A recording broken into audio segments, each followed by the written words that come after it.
To student tutorial. I am Shaista Khan. Please like and subscribe our channel. तो जो हमारी previous class थी उसमें हमने पढ़ा था इलेक्ट्रिक करंट। तो आज हम इलेक्ट्रिक करंट पे बेस्ड कुछ न्यूमेरिकल्स को क्या करेंगे सॉल्व। तो ये जो न्यूमेरिकल है ये एनसीईआरटी में बुक में पूछा गया है, मतलब बुक में है ये न्यूमेरिकल। तो आइए चलिए हम इसको क्या करते हैं सॉल्व। ठीक है, तो जो क्वेश्चन है वो क्या कह रहा है, अ करंट ऑफ 0.5 एम्पियर क्या दे दिया है हमको, करंट दे दिया है 0.5 ampere is drawn by a filament of an electric bulb for 10 minute. Time कितना दे दिया है 10 minute. Find the amount of electric charge, पूछा क्या है electric charge that flows through the circuit. जो सर्किट में इलेक्ट्रिक चार्ज फ्लो हो रहा है उसका अमाउंट पूछा है हमसे। अब हमें दिया क्या है, हमें दिया है I इक्वल टू 0.5 एम्पियर। अब क्या दिया है, T दिया है 10 मिनट्स। ठीक है, अब आपको तो पता है कि हमको टाइम जो है वो मिनट्स में नहीं चाहिए, हमको वो क्या चाहिए सेकंड में चाहिए। तो मिनट को सेकंड में चेंज करने के लिए हम क्या करेंगे, 10 से कर देंगे, 60 से कर देंगे इसको मल्टीप्लाई और ये हो जाएगा 600 सेकेंड। ठीक है, अब जो वैल्यूज है वो हमारे लिए कंफर्टेबल है। ठीक, अब हम क्या है, जो फॉर्मूला है वो क्या है, I equal to Q upon T। हमको क्या चाहिए, Q चाहिए। Q को हम क्या करेंगे, एक तरफ ले आएंगे तो T कहाँ चला जाएगा, यहाँ। I equal to Q equal to I into T। ठीक है, वैल्यू पुट कर देते हैं। I की वैल्यू कितनी दी, 0.5 एम्पियर। ठीक, T की वैल्यू कितनी दी है 600 सेकेंड। तो जब आप इसको क्या करोगे, मल्टीप्लाई करोगे तो ये सब तो 0 0 है। ठीक है, ये हो गया 0 0। ठीक, ये है 5 और ये है 6, 5 6 30, कितना आ गया 30। लेकिन ये क्या है, 5 के पहले क्या है, पॉइंट है, तो हम यहाँ पे लगा देंगे एक पॉइंट और ये आ जाएगा 300। Q की वैल्यू क्या आ गई 300। लेकिन ये अभी भी क्या है, इनकम्प्लीट है। ये कंप्लीट कब होगा, जब हम इसके आगे क्या लगाएंगे, इसकी यूनिट, SI यूनिट जब हम लगाएंगे तब ये हो जाएगा कंप्लीट। और जो आंसर आ रहा है वो होगा 300 कूलम। ठीक है, जो Q की वैल्यू होगी वो होगी 300 कूलम। ठीक है, तो चलिए अब ये तो क्वेश्चन हो गया। अब हम करते हैं नेक्स्ट क्वेश्चन को सॉल्व। तो चलिए अब हम अपना क्या करते हैं, दूसरा क्वेश्चन सॉल्व करते हैं। दूसरा क्वेश्चन क्या कह रहा है, what is the current in a circuit if the charge passing each point is 20 coulomb in 40 seconds. तो क्या क्या दे दिया है हमको, दिया है Q और T। तो गिवन क्या है, Q इक्वल टू 20 कूलम है और T इक्वल टू 40 सेकेंड है। ठीक है, 40 सेकेंड है। हमको क्या कर दिया, हमको जो भी चीजें दी है वो हमारे कन्वीनियंट के हिसाब से दी है, हमको कुछ भी चेंज करने की जरूरत नहीं है। हमसे क्या पूछा है, हमसे पूछा है करंट, हमसे क्या पूछा है, करंट पूछा है। तो हम लगाएंगे formula I equal to Q by T। तो क्या होगा, Q की वैल्यू रखेंगे हम कितना 20 कूलम और T की वैल्यू रखेंगे 40 सेकेंड। ये हो गया कट, तो ये आया 1.2 एम्पियर और इसको आप ऐसे भी लिख सकते हैं 0.5 एम्पियर। I की वैल्यू कितनी आ गई, 0.5 एम्पियर आ गई, किसकी, I की वैल्यू। ठीक है, यानी कि जो करंट फ्लो हो रही थी, जो चार्ज था वो था 20 कूलम और वो टाइम था 40 सेकेंड। उसमें जो करंट हमें मिली वो कितनी मिली, I इक्वल टू 0.5 एम्पियर। ठीक है, अब चलिए अब हम अपना नेक्स्ट क्वेश्चन क्या करते हैं वो सॉल्व करते हैं। चलिए, तो हमारा नेक्स्ट क्वेश्चन क्या है, a current of 150 milliampere flows through a circuit for 2 minutes. Find the amount of charge that flows through a circuit. Basically इसमें भी क्या पूछा है, Q पूछा है। लेकिन अब पहले देख लेते हैं कि क्या क्या गिवन है, वो हमारी कन्वीनियंट के हिसाब से है कि नहीं है, फिर हम उसको अपने हिसाब से बनाएंगे। तो जो I दिया है वो दिया है 150 मिली एम्पियर। ठीक है, मिली एम्पियर। भाई हमको मिली एम्पियर में नहीं चाहिए, हमको क्या चाहिए, एम्पियर में चाहिए। तो हम इसको करेंगे चेंज, 150 इंटू 10⁻³ एम्पियर। क्या है, मिली एम्पियर में है, उसको हम एम्पियर में चेंज करेंगे तो वो क्या आ जाएगा, 10⁻³ ठीक है। उसके बाद दिया है टाइम, टी दिया है 2 मिनट्स।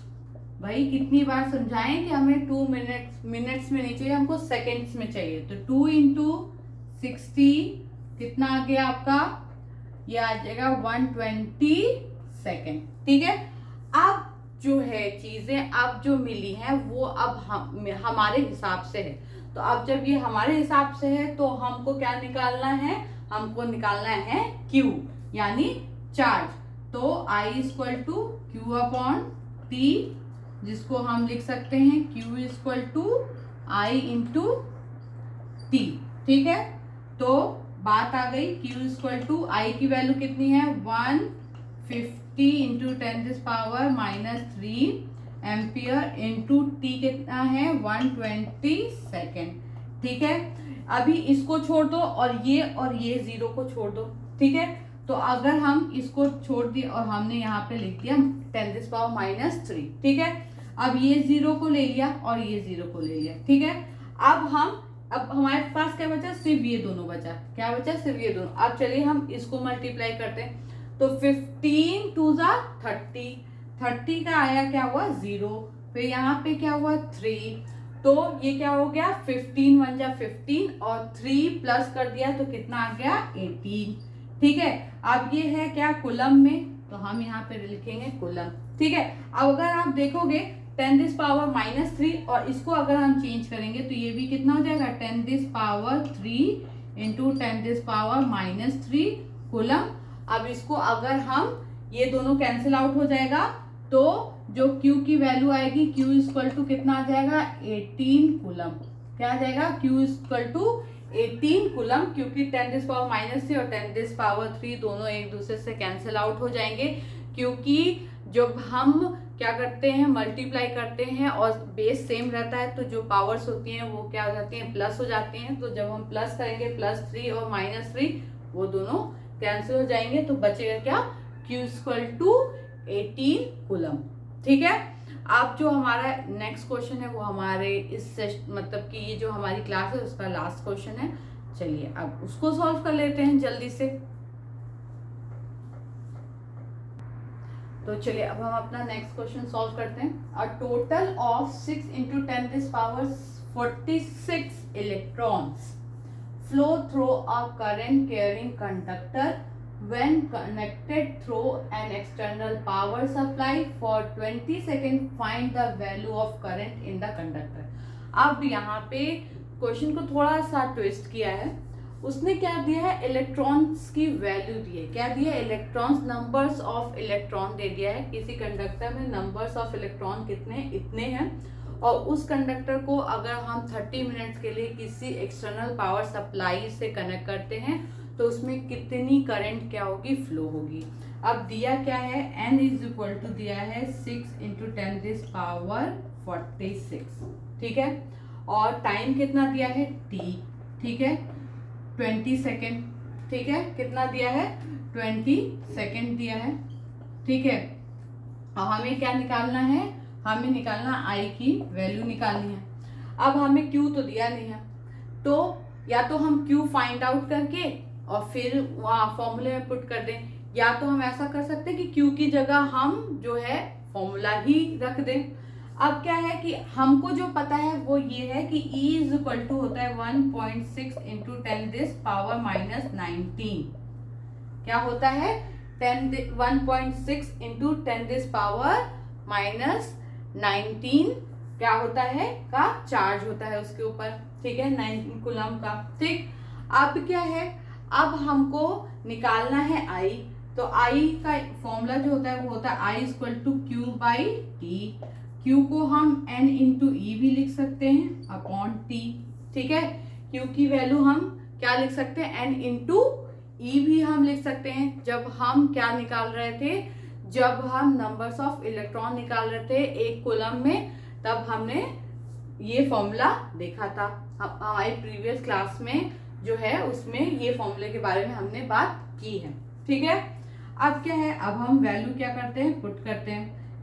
n की वैल्यू दी है 6 इंटू 10⁻46 और e की वैल्यू हमको पता है 1.6 इंटू 10⁻−19। ठीक है, और t की वैल्यू दी है 20। अगर हम इसको कट कर दे 3 × 6 और 2 10 × 20। ठीक है, तो इसको जब आप करोगे तो 3 से इसको मल्टीप्लाई करोगे और 10 से डिवाइड करोगे तो ये आ जाएगा 0.48। ठीक है, 0.48। ठीक है, उसके बाद अब ये फिनिश हो गया, ये फिनिश हो गया और ये फिनिश हो गया। ठीक है, अब हमारे पास बचा क्या है, 46 और 19। ठीक, तो हम क्या करते हैं, इसको जब हम करेंगे क्या प्लस माइनस, तो हमारे पास आएगा 27। क्यों, क्योंकि बड़े वाले के पास क्या है, 46 जो है वो बड़ा है, उसके सामने क्या है, प्लस का निशान है, इसलिए हम क्या करेंगे प्लस। ठीक, और ये हो गया एम्पियर। इसको थोड़ा सा अगर आप और सॉल्व करोगे तो ये हो जाएगा 4.8 इंटू 10⁻26 एम्पियर। ठीक है, ये आ गया आपका आंसर। ठीक है, समझ में आया। ये थोड़ा सा घुमा दिया था, इसमें क्या नंबर्स ऑफ इलेक्ट्रॉन्स दे दिया था, टाइम दे दिया था और हमसे क्या क्या था, करंट पूछ रहा था। तो हमको पता है कि I = होता है Q/T और Q की वैल्यू हम ऐसे भी लिख सकते हैं N × E के फॉर्म में भी लिख सकते हैं। Q क्या है, इलेक्ट्रिक चार्ज है, यानी कि उसमें कितना इलेक्ट्रॉन है उसके फॉर्म में भी हम इसको लिख सकते हैं। उसके बाद हमने क्या किया, N की वैल्यू रख दी 6 × 10⁻46 और E की वैल्यू हमको पता ही है कि 1.6 × 10⁻−19 कूलम होता है। उसके बाद हमने T की वैल्यू रख दी। ठीक, इसको फिर हमने कट किया, फिर I 0.48 और इंटू 10⁻27 एम्पियर। उसको थोड़ा सा हमने और सिंप्लीफाई किया। सिंप्लीफाई करने का क्या मतलब कि बस हमने पॉइंट को और इधर ले आए, तो क्या हुआ 4.8 इंटू 10⁻26। अब मुझे ये आपको बताने की तो जरूरत नहीं है कि यहाँ पे जो 27 है वो 26 कैसे हो गया, ये तो बताने की मेरे ख्याल से जरूरत नहीं है, क्योंकि आप अब इतने बड़े हो चुके हो कि आपको ये पता होगा कि हमने क्या किया, एक पॉइंट को शिफ्ट किया है तो उसका एक पावर कम हो गया है, 10 के पावर का एक पावर जो है वो कम हो गया है। तो ये था हमारा न्यूमेरिकल। ठीक है, इलेक्ट्रिक करंट पे बेस्ड जो न्यूमेरिकल थे वो ये सारे थे। आई होप कि आपको सारे न्यूमेरिकल समझ में आए होंगे, और अगर ऐसे ही रिलेटेड न्यूमेरिकल्स आपको मतलब एग्जाम में आएंगे या ऐसी कोई प्रॉब्लम्स आपके सामने आएगी ऐसे न्यूमेरिकल्स की, तो आई होप कि आप लोग सॉल्व कर लेंगे अब, क्योंकि जिस तरह से आ सकता था मैंने उस सारे टाइप्स के न्यूमेरिकल्स आपको यहाँ पे करवा दिए हैं। अब हम जब हमारी नेक्स्ट क्लास होगी तो हम एक नए टॉपिक के साथ आपसे मिलेंगे। Thank you so much for watching.